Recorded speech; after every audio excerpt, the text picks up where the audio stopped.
Total પાવન સિટીની અંદર 18 બ્લોક છે, 564 ઘર છે, 3000 ઉપરની વસ્તી છે.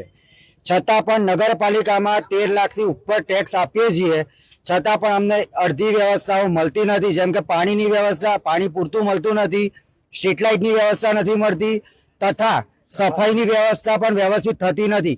ઘણીવાર કમ્પ્લેનો કરવા છતાં બી અમને આ વ્યવસ્થાઓ મળતી નથી. તો અમે એક જ વસ્તુનો અહીંયા બહિષ્કાર કરેલો છે કે અમારે ચૂંટણીમાંથી કોઈ પણ રાજકીય પક્ષે પાવન સિટીની અંદર હાજરી આપવી નહીં. અમે લોકો ટોટલ ચૂંટણીનો બહિષ્કાર કરીએ છીએ કે નથી અમે લોકો વોટ આપવાના, કારણ કે અમારી વાતોનું કોઈ સાંભળવામાં આવતું નથી. એટલા માટે માનો કે રાજકીય પક્ષોના કોઈ આગેવાનો આવશે, શું કરશો તમે?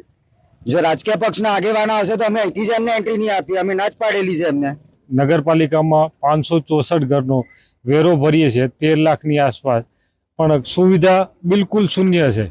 ને પાણી વેરો, પાણી કે નગરપાલિકામાંથી ઇલેક્ટ્રિસિટી કે કોઈ વેરો અમને આપતા નથી. શું કાર્યક્રમ કર્યો આજે? આજે ચૂંટણીનો બહિષ્કાર કરેલ છે.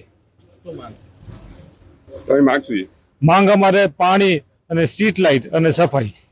કેટલા સમયથી તમારી આ માંગ હતી? માંગ અમારે તે બહુ સમયથી, 2 વર્ષથી, ને કોઈ સોલ્યુશન આવ્યું નથી.